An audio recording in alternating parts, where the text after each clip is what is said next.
Assalamualaikum warahmatullahi wabarakatuh. Ketemu lagi di mata kuliah KKPK 1. Pertemuan kali ini kita akan belajar tentang prosedur dan teknik pemberian obat. Nah, kita sudah belajar tentang pentingnya obat. Ya, obat merupakan substansi yang diberikan kepada manusia, hewan, itu digunakan sebagai perawatan atau pengobatan atau bisa jadi sebagai pencegahan. Seperti jenisnya imunisasi itu adalah merupakan obat yang diberikan untuk pencegahan. Nah, tenaga medik memiliki tanggung jawab dan keamanan obat dan pemberian secara langsung ke pasien. Karena memang seringkali yang memberikan obat secara langsung ke pasien jelas adalah tenaga kesehatan.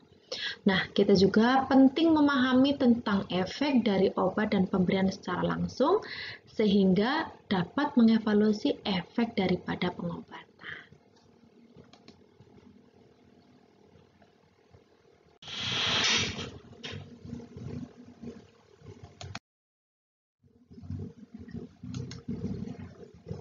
Ya, kita sekarang berbicara tentang standar obat.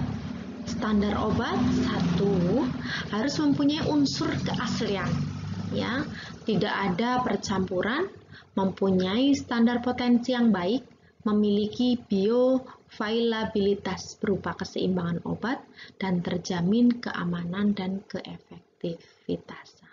Sehingga seperti imunisasi misalkan mau diberikan, pasti seperti yang Anda ketahui, imunisasi COVID yang diberikan untuk saat ini itu sudah melalui beberapa uji sehingga efektivitasnya memang sudah diujikan. Jadi setiap obat yang mau diberikan harus memenuhi beberapa standar dari obat itu sendiri. Nah, reaksi obat. Nah, namanya obat itu pasti sesuatu benda asing yang masuk ke dalam tubuh kita. Nah, obat itu juga akan bekerja sesuai dengan proses kimiawi melalui suatu reaksi obat. Nah, obat dapat dihitung juga dalam satuan waktu.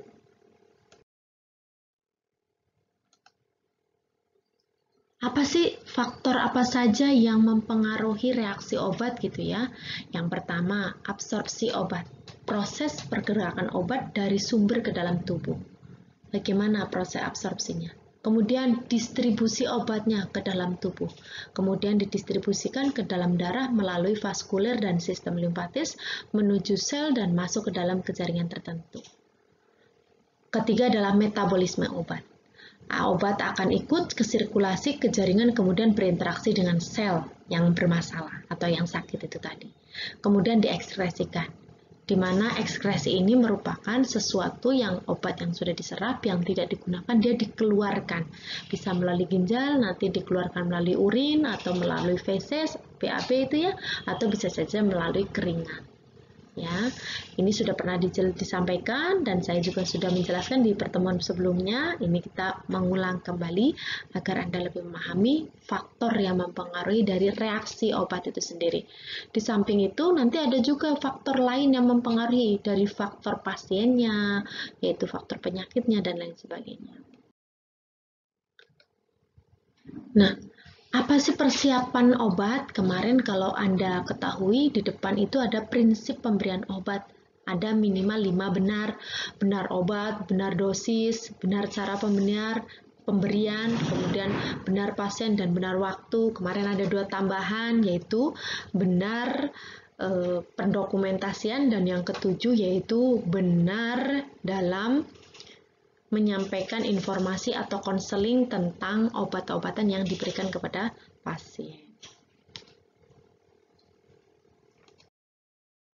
Nah, jenis-jenis obat. Nah, saya rasa saya paham, pasti kalian dari obat-obatan yang saya sebutkan ini ada beberapa jenis obat yang sudah pernah kalian konsumsi. Yang pertama, analgetik. Apa itu analgesik? Nah, ini harus sedikit ingat-ingat ya. Analgesik. Analgesik itu obat pereda rasa nyeri. Analgetik. Apa sih yang sering kita dengar dari analgetik? Asam mefenamat. Kalian pernah dengar namanya asam mefenamat? Itu obat pengurang rasa sakit, gitu ya. Kemudian ada antipiretik, ya, obat penurun panas. Nah, ini paling sering diminum apa? Paracetamol. Jadi obat yang paling kita sering konsumsi itu biasanya penurun panas. Ada demam sedikit, agak pusing sedikit, kita minum paracetamol. Itu jenisnya namanya obat antipiretik. Ya. Kemudian antibiotik. Obat apa ini antibiotik? Obat yang menghancurkan atau menghambat bakteri patogen. Ya, jadi kalau kamu misalnya sudah panas nih 2-3 hari, ketiga harinya kok nggak udah minum paracetamol kok nggak turun-turun, jangan-jangan sudah terjadi namanya proses infeksi. Biasanya kalau udah demam lebih dari 3 hari, kamu akan dikasih yang namanya antibiotik. Nah, antibiotik itu tadi obat yang menghancurkan atau membunuh atau menghambat bakteri patogen, bakteri yang tidak berfungsi atau bakteri jahat yang ada di dalam tubuh kita. Ya, yang keempat, antihistamin. Obat antihistamin ini biasanya obat-obat yang untuk mengobati alergi. Ya, biasanya kalau ini bisa CTM gitu ya. Itu walaupun memang menimbulkan rasa ngantuk dan memang obat untuk menenangkan, tetapi itu mempunyai juga sebagai obat anti alergi. Ya, anestesi. Apa itu anestesi? Obat untuk mengurangi rasanya sakit, tetapi itu pati rasa. Ya, jadi bukan hanya meredakan rasa sakitnya, tapi memang pati rasa. Misalnya, kamu mau dilakukan pembedahan di area kuku misalkan. Nanti di situ akan disuntikan entah itu pakai lidokain gitu ya, kalau yang ringan-ringan itu ya, kalau cuman lokal itu bisa dikasihkan lidokain, jadi disuntik di situ area itu. Atau kalau pada orang lahiran itu di perineumnya, itu ketika lahiran misalnya terjadi robek ya, di jalan lahirnya terjadi robek, maka dia disuntikkan di situ sebelum dilakukan penjahitan gitu. Ya, kemudian ada antiemetik, obat mengurangi rasa mual. Ini biasanya kalau orang hamil atau mungkin orang yang memang sedang bermasalah pada saluran pencernaan, bisa diberikan obat-obatan ini untuk mengurangi rasa mual dan muntah. Banyaklah obat antiemetik itu. Antidiuretik, kalau antidiuretik itu obat yang menekan pembentukan urin, ya, obat yang menekan pembentukan urin. Biasanya kalau kita minum obat-obatan ini apa namanya malah jadi sering pipis ya, karena biasanya juga gini, orang yang minum obat ini biasanya diberikan orang-orang yang tensinya tinggi gitu ya, sehingga dia nanti keluar urin terus, diharapkan dia tensinya akan turun dan ada pembengkakan yang berkurang gitu ya. Kemudian ada antidepresan. Apa itu obat antidepresan? Nih ya biasa, itu relaksasi syaraf.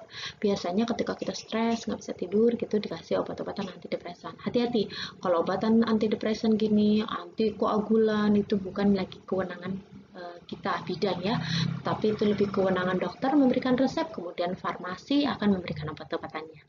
Kemudian ada obat antikoagulan, obat untuk mencegah pembekuan darah. Dikasihkan kepada siapa? Ini dikasihkan pada orang-orang yang memang menderita kelainan pembekuan darah. Ya, ada antikonvulsan, obat untuk mencegah serangan kejang. Siapa yang pernah diberi ini adalah orang-orang yang berisiko terjadi kejang. Siapa misalnya kalau ibu hamil itu terjadi keracunan kehamilan atau disebut sebagai preeklamsi, ya, biasanya mendapat antikonvulsan berupa MgSO4. Ya, dan itu obat yang dimasukkan ke dalam cairan vena, atau kalau zaman dulu itu disuntikan di bokong kanan dan bokong kiri. Sekarang itu dimasukkan melalui intravena. Kemudian ada antihipertensi, obat untuk menurunkan tekanan darah. Tuh, ya. Banyak obat-obatan antihipertensi ya untuk, dan dosisnya biasanya kecil-kecil. Oke, sekarang ke teknik pemberian obat. Ya, obat yang di pertemuan sebelumnya saya sudah sampaikan ada tablet, ada sirup, ada kapsul. Nah, jelas kalau per oral jenisnya obat ya antara tablet, sirup, dan kapsul karena teknik pemberiannya adalah oral. Oral itu berarti diminum, ya. Kalau oral itu diminum.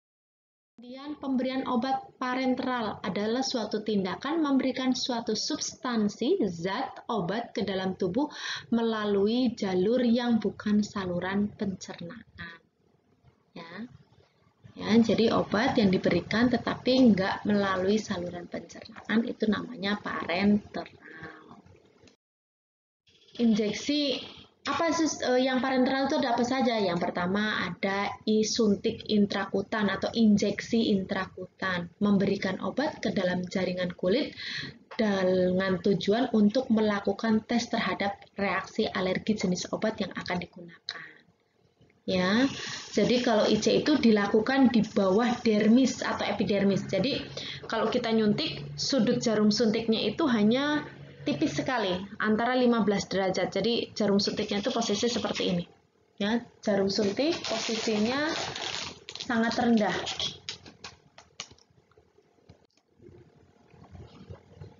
Ya, jadi sudut yang dibentuk itu adalah 15 sampai 20 derajat. Ini jarum suntik misalnya ya. Ini jarum suntik. Seandainya saya menyuntikkan, ini posisinya adalah misalnya kita menyuntikkan kepada bayi ya. Posisinya itu ini, posisinya persis seperti ini. Nah, ya. Jadi dia sudut yang dibentuk itu segini. Nah, ya. Sudut yang dibentuk segini. Ini masuk hanya ke dalam jaringan antara dermis atau epidermis. Seperti ini masukkan, kemudian kita aspirasi, kita masukkan obatnya. Gitu, ya. Untuk yang intrakutan. Kalau ya, nah ini gambaran intrakutan yang tadi saya sampaikan. Dan ini biasanya digunakan namanya untuk skin test, itu skin test antibiotik yang mau diberikan. Jadi dia posisinya seperti itu, tolong diperhatikan. Dan itu lingkaran yang dibentuk sekitar setengah sentimeter, dengan diameter setengah sentimeter. Setelah nanti tersuntik, melentung di bawah kulit, dia dilingkari untuk diberi tanda kapan pemberiannya dan obat apa yang dimasukkan. Nah, nanti jika ada reaksi alergi, maka di sekitarnya akan memerah ataupun meradang. Nah, kemungkinan dia ada alergi obat tersebut. Sehingga kalau memang ada tanda-tanda tersebut, berarti obat itu tidak boleh diberikan intravena. Begitu. Kemudian ada injeksi subkutan. Apa itu injeksi subkutan? Di mana obat sama-sama menggunakan jarum suntik ya, sama-sama menggunakan jarum suntik, tetapi di mana sudut yang dibentuk kalau SC itu dia 45. Nih, ini 40. Kalau tadi mungkin 15 begini, ini seperti ini, 45. Kalau 90 ini seperti ini. Ya. Ini 45, ini tadi 15 sampai 20. Kalau intravena sama subkutan agak sedikit mirip. Kalau intravena itu 20. Tadi subkutan segini, intramuskuler segini, ya. Coba kita perhatikan. Nah, sudut yang dibentuk injeksi subkutan itu sekitar segitu. Jadi di mana sudut yang dibentuk sekitar 45 derajat. Ya. Kemudian injeksi intravena. Nah, kalau intravena itu adalah injeksi yang difungsikan untuk mengambil darah misalkan dan mengambil darah vena. Namanya juga intravena, injeksi yang dimasukkan ke dalam vena. Di mana itu memberikan obat melalui vena secara langsung, diantaranya bisa vena mediana cubitis. Di mana? Ini di area ini namanya di lengan siku ini vena mediana cubitis, ada vena sphenoides itu di tungkai, ada vena jugularis ya, itu ada di daerah leher, ada vena frontalis ini ada di daerah temporalis. Kalau kamu perhatikan di vena-vena besar kamu itu di sini kalau lagi pusing atau apa mesti akan ada pembesaran perkejangan otot ya, sejenis otot itu. Dan itu vena sebetulnya. Dan kalau kamu lihat di sini orang ambil darah paling sering adalah di vena mediana cubitis namanya ya, di area tekukan siku ini ya, ini. Oke. Lanjut. Untuk ini injeksi intravena yang sering dilakukan. Jadi sudutnya begitu, 20 derajat dan jarumnya masuk. Kalau tadi IC itu kan hanya bagian kecil jarumnya saja untuk bisa memasukkan obat cairannya ke dalam dermis dan epidermis kulitnya. Sedangkan kalau ini jarumnya memang dipastikan harus masuk ke vena untuk bisa mengambil darah atau memang memasukkan darah ke vena. Memastikannya ketika kita masuk ke vena kita harus aspirasi. Aspirasi itu menghisap misalnya ini. Ini ketika sudah masuk kita hisap. Nah, plungernya. Nah, kalau memang darah masuk berarti benar masuk ke vena, obat bisa lanjut dimasukkan. Tetapi kalau pas kita sedot kok nggak ada keluar darah, berarti memang belum masuk ke vena. Artinya harus mungkin pindah posisinya atau mungkin lebih dalam lagi sedikit ya, karena memang mungkin belum menyentuh vena. Ya, injeksi intramuskuler. Apa itu injeksi intramuskuler? Yang tadi saya bilang, IM. Obat yang masuk ke dalam jaringan otot. Kalau intravena itu obat masuk ke dalam jaringan, masuk ke dalam vena. Kalau ini ke dalam otot. Lokasi penyuntikan dapat pada di mana aja. Ada di paha boleh, atau namanya vastus lateralis. Di pahanya di sini nih ya. Ini kalau bayi dia pahanya di daerah sini. Ini paha, ya. Kemudian ada posisi berbaring misalnya, ya. Dengan posisi berbaring daerah bokong misalkan di daerah sininya ini, ya. Ketika kita suntik bisa daerah sini, ya. Ini daerah pinggangnya tidak jauh dari sini. Sepertiga antara sias dan koksikis. Koksikis itu belahan pantat itu loh, kan ada koksikis ya. Kemudian ada posisi tengkurap atau lengan atas atau deltoid, atau nanti bisa di sini nih, di lengan sini. Ini namanya deltoid. Ya, di lengan deltoid itu. Nah, sudutnya berapa? Sudutnya 90 derajat. 90 derajat. Jadi, kalau ini posisinya lagi duduk, suntiknya ini berarti lurus begini. Ini namanya 90 derajat. Ya. Ini misalnya kita menginjeksi berarti 90 derajat itu begini. Nah, ya, kalau 45 tadi begini, kalau 90 begini. Bisa di deltoid, bisa di tadi area sepertiga sias dan koksigis, atau di area paha. Sudutnya tadi 90 derajat. Jadi yang membedakan sudut ya untuk dari suntik intrakutan atau IC, kemudian subkutan, kemudian intravena, dan intramuskular. Kalau disingkat IC, SC, IV, dan IM. Nah, ini tadi titik-titik yang dijelaskan. Ya, tadi ini namanya sepertiga sias dan koksikis. Ini tadi yang bisa di area deltoid. Ini yang tadi di area paha atau di sini nih. Ini biasanya sih kalau area di sini ya, saluran yang di area perut itu biasanya injeksi untuk insulin ya, biasanya diberikan di area situ. Karena memang jarumnya kecil ya, dan memang bisa disuntikkan di area situ. Kemudian ini injeksi perbedaannya, coba diperhatikan. Ini SC, ini sudut. Kamu untuk ini memperhatikannya sudut ya. Ini subkutan, dia D4, dia subkutan, itu ada di area sini nih kalau subkutan. Sasarannya, kalau sasarannya intravena itu adalah vena, pembuluh darahnya. Kalau sasaran daripada IM adalah otot. Jelas ya, berarti dari kedalamannya agak sedikit berbeda. Dia dimana untuk sasaran daripada intravena jelas mencari vena, dan ini otot. Makanya IM itu biasanya jarumnya memang masuk semua. Ya, lanjut. Nah, ini untuk nyuntik. Daerah nyuntik ini kalau kita bagi sebagai seperempatan ya, ini ada di daerah sepertiganya nih. Daerah sepertiga sini nih. Ya, jadi ini yang mungkin ditanda biru itu sepertiganya daerah sini untuk, jadi bukan di daerah empuk yang sini nih, bukan daerah yang sini nih.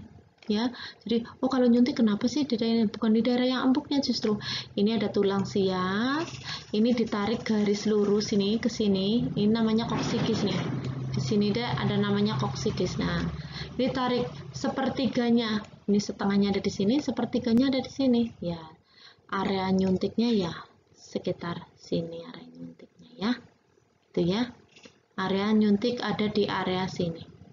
Oke. Tuh, ada di area sini. Jadi kalau ini adalah ini siasnya, tulang sias itu tulang yang menonjol, tarik ke arah ini, berarti area nyuntiknya ada di sini. Ya, karena ini setengahnya ada di sini, berarti kita memang agak geser ke sini. Ini yang birunya menurut saya terlalu ke bawah. Ya, terlalu ke bawah. Ini ada di area sini. Tuh, jadi jangan di lemaknya, tetapi memang di ototnya, bukan di lemak. Kalau nanti kamu memilih di area sini, ini lemak. Ya, ini daerah lemak. Nanti malah tidak masuk ke otot, tetapi malah masuk ke lemak. Jadi tidak dianjurkan. Memang agak kalau nanti pas praktikum, kamu akan lebih dijelaskan tentang posisi sepertiga antara sias dan koksikis ya. Lanjut, obat via anus. Kalau tadi adalah obat parenteral, di mana obat parenteral itu obat-obatan yang bisa diberikan IC, IV, IM, dan SC. Sekarang obat via anus atau rektum, ya, yang dimasukkan ke dalam anus atau rektum. Itu tindakan pengobatan ini disebut sebagai pemberian obat supositoria yang bertujuan untuk mendapatkan efek terapi obat. Apa sih seringnya kalau Anda pernah konstipasi, terus biasanya dikasih obat melalui anus, ya, itu namanya obat supositoria, ya, untuk merangsang buang air besar. Atau bisa saja misalnya mau ada tindakan melalui area vagina atau area kemaluan, nah obatnya dikasih obat anestesi, itu dimasukkan ke anus, itu bisa. Obat pengurang rasa sakit, tetapi sifatnya hanya di area tertentu, dibatasi areanya, dan memang sedikit sekali pengaruhnya sehingga masuk bisa melalui anus gitu. Nah, pemberian obat juga ada pada mata, pemberian obat pada telinga, pemberian obat pada hidung, pemberian obat epidural atau tulang belakang. Pemberian obat pada kulit, ya, mata, hidung, telinga. Sekarang pemberian obat pada kulit itu dengan mengoleskan. Tujuannya mempertahankan hidrasi, melindungi permukaan kulit, mengurangi iritasi kulit atau mengatasi infeksi, misalnya panuan gitu ya, dikasih obat oles, yaitu berarti pemberian obat melalui kulit. Nah, itu mungkin yang bisa saya sampaikan dari jenis obat-obatan itu kan. Kalau melalui mata jelas obat-obatan tetes mata, kalau misalnya hidung ya kaitannya obat-obatan yang biasanya untuk menjaga kestabilan atau infeksi, biasanya ada sinusitis gitu ya, biar dia tidak kering, dia tetap lembab, biasanya dikasih obat-obatan tetes melalui hidung gitu ya. Kalau yang tadi yang terakhir adalah obat-obatan yang bisa dioleskan, ya memang obat-obatan yang memang dioleskan pada kulit ya. Seperti yang dijelaskan sebelumnya. Mungkin itu yang bisa saya jelaskan untuk pertemuan ini. Teruslah belajar, memberikan yang terbaik untuk sesama. Itu saja. Wabillahi taufiq wal hidayah. Assalamualaikum warahmatullahi wabarakatuh.